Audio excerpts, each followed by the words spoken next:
दोस्तों आज की वीडियो में हम जिक्र करने वाले हैं चंद ऐसे जानवरों का जो मरने के बाद भी कुछ देर न सिर्फ जिंदा रह सकते हैं बल्कि आप पर हमला भी कर सकते हैं। तो चलिए स्टार्ट करते हैं।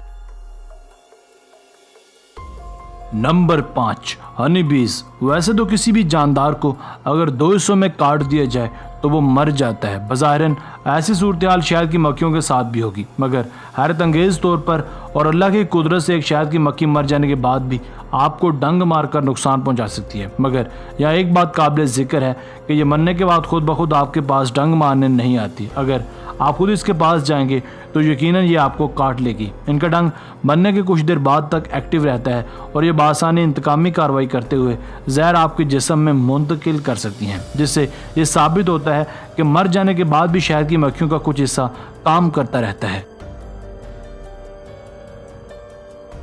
Number 4 frogs. दोस्तों फ्रॉग्स यानी मेंढकों में भी ऐसी माफूकुल फितरत क्वालिटी पाई जाती है कि ये मरने के बाद भी कुछ देर तक जिंदा रह पाते हैं। यानी इनका सर भी अगर धड़ से अलग कर दिया जाए तो ये कुछ अरसे तक जिंदा रह सकते हैं। जब फिर इनका दिमाग भी निकाल दिया जाए तो फिर भी इनके जिस्म में कुछ वक्त के लिए जान बाकी रह जाती है। एक अमरीकी माहिर हैवानात के मुताबिक एक बगैर दिमाग के मेंढक भी बिल्कुल वैसे ही हरकत कर सकता है जैसे आम मेंढक जिंदा हालत में करता है। अगर आप इसे हल्का बोलकर छेड़ेंगे तो ये बिल्कुल वैसे ही रिएक्ट करेगा जैसे आम मेंढक करते हैं, और तो और ये पानी में स्वयं भी बिल्कुल वैसे ही करते हैं।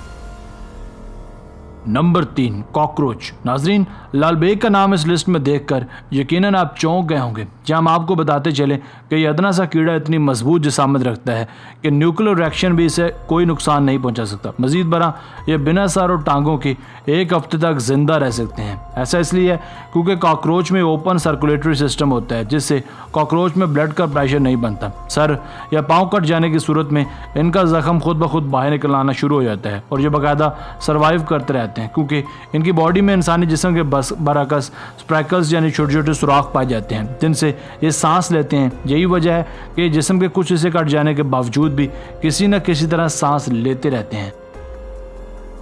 Number 2 snacks.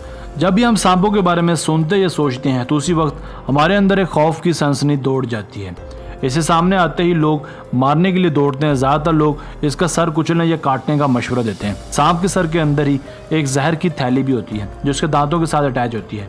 अगर ये किसी को काट ले तो इसके जहर से उस जानदार की मौत भी वाक़ई हो जाती है। इसी तरह से अगर इसके सर को अलग भी कर दिया जाए तो इसके सर में किसी को भी काट लेने की और जान लेने की सलाहियत मौजूद होती है। ये अपने कटे हुए सर से किसी भी के अंदर जहर पहुंचा सकता है। सांपों के सर पर ऐसे सेंसर्स लगे होते हैं जिनकी मदद से ये पास आने वाले की जिस्म की गर्मी से हाई अलर्ट हो जाते हैं। इसी तरह से ये उन्हें बगैर धड़ के भी काट सकते हैं। इसीलिए कभी भी कटे हुए सर वाले सांप के पास जाना भी जानलेवा साबित हो सकता है। Number 1 hence. अमूमन मुर्गे को हलाल करने के लिए उसकी गर्दन काटी जाती है और तकबीर पढ़कर उसका गोश्त हासिल किया जाता है। मगर क्या आप तसव्वुर करेंगे कि मुर्गे सर कट जाने के बाद भी 18 महीनों तक जिंदा रह सकते हैं? चूँकि इनका असाबी निज़ाम इंसानों से मुकम्मल मुख्तलिफ होता है, इसलिए इनमें होने वाले बेसिक प्रोसेस को इनका दिमाग कंट्रोल नहीं करता, बल्कि इनकी बॉडी में पाई जाने वाली ब्रेन स्टेम इन सबको कंट्रोल करती है। इसीलिए कई बार गर्दन कट जाने के बाद भी इनकी ब्रेन स्टेम बिल्कुल बेखबर रहती है। इसलिए ये पहले की तरह अपनी बॉडी को मूव करते रहते हैं। कहा जाता है कि 1940 की दहाई में अमेरिका के अंदर एक ऐसा ही मुर्गा पाया गया जिसकी गर्दन किसी वजह से कट गई थी। इस चिकन का नाम माइक था, जो कि 18 महीने तक बगैर गर्दन के जिंदा रहा। इसकी गर्दन की नली की मदद से इसके अंदर खुराक डालने का काम किया जाता था। वैसे आमतौर पर एक मुर्गा या चिकन गर्दन काटने पर ज़्यादा खून बह जाने से मर जाता है। दोस्तों आज की वीडियो बस यहीं तक थी। उम्मीद है आपको पसंद आई होगी। अपनी राय का इजहार कमेंट सेक्शन में लाजमी कीजिएगा। अगर आपने अब तक हमारा channel Asif Ali TV subscribe नहीं किया तो जल्दी से कर लें, क्योंकि हम आपके लिए ऐसी दिलचस्प और मालूमाती वीडियोज़ लेकर हाजिर होते रहा करेंगे। मिलते हैं एक नई और दिलचस्प वीडियो के साथ। अपना बहुत सारा ख्याल रखिएगा। अल्लाह निगहबान।